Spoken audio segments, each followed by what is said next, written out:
Hello, today we're going to be going over how to create invoices. First step is to go to the Orders tab. You'll see an overview of all of your purchase orders, and over to the right you'll see the amount of the purchase order. So let's go ahead and click into the purchase order that we want to invoice.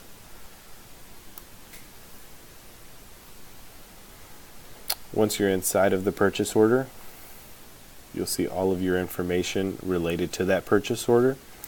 And it'll also display an amount that has been invoiced already if you have already invoiced against this purchase order. You can invoice multiple times against a purchase order until all the funds have been exhausted. So let's go ahead and go create invoice and invoice for the remaining amount. Oh, before we go there, this is a total of the amount for that line item, and then again this is the amount that you invoiced for that line item. For example, line item 1 has a remaining amount of $3,000. It's also important to note that line item 1 is a service line item, and this is going to be amount based versus quantity based. So now let's go ahead and go to create invoice and click create invoice.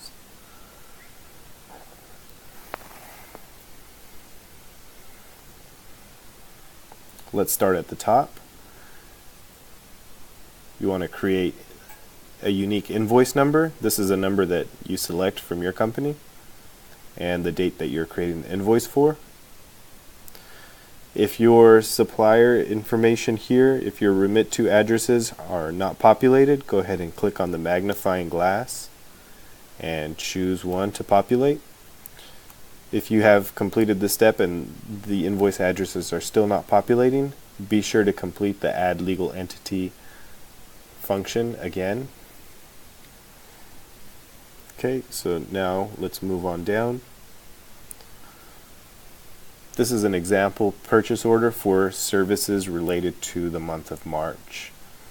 And the total amount remaining on this line item is $3,000. If I wanted to invoice for the entire amount, just leave it as is. If you wanted to invoice only for, say, $2,000, you would change it to $2,000, and now you're going to have a remaining $1,000 left on that line item. Scrolling down, the invoice will auto-populate for the entire amount that's on the purchase order. Again, you can edit this amount as needed. So say, for example, if you only provided a quantity of 6, but the purchase order said quantity of 8, you can change that to a quantity of 6 for the actual amount that you're going to invoice for. If you're going to invoice, for example, for only the first line item, but not the second line item, go ahead and hit the red X here to delete this line item from the invoice. Now I'm only invoicing for one line item. Moving down, this is where you'll add any shipping information. Be sure not to have a line item for shipping. If you do, we'll need to revise the purchase order. Reach out to the requester and ask them to revise the purchase order, because shipping and handling are applied as a summary level charge in these fields. Say I want to do $10 for shipping. Okay, and miscellaneous charge is going to be a discount. So if you want to apply a discount, you can enter it in here, and you could enter it in as a positive amount. This means that you are providing a $10 discount.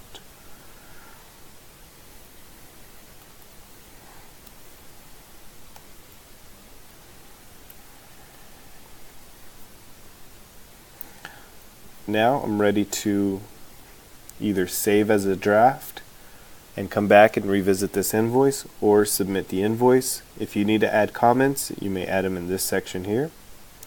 So now I'm going to hit submit. Are you ready to send the invoice?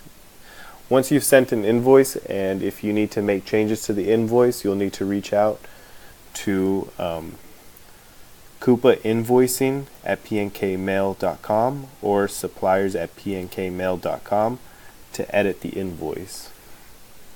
Now I'm ready, so I'm going to hit send invoice.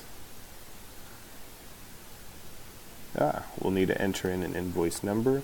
We'll do 999.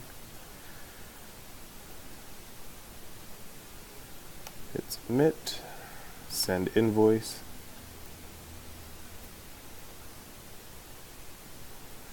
Okay, great. Now your invoice is successfully submitted and you can see a status of processing. Once it reaches our end, you'll see pending approval. See next video on an overview for invoices for more information on this page.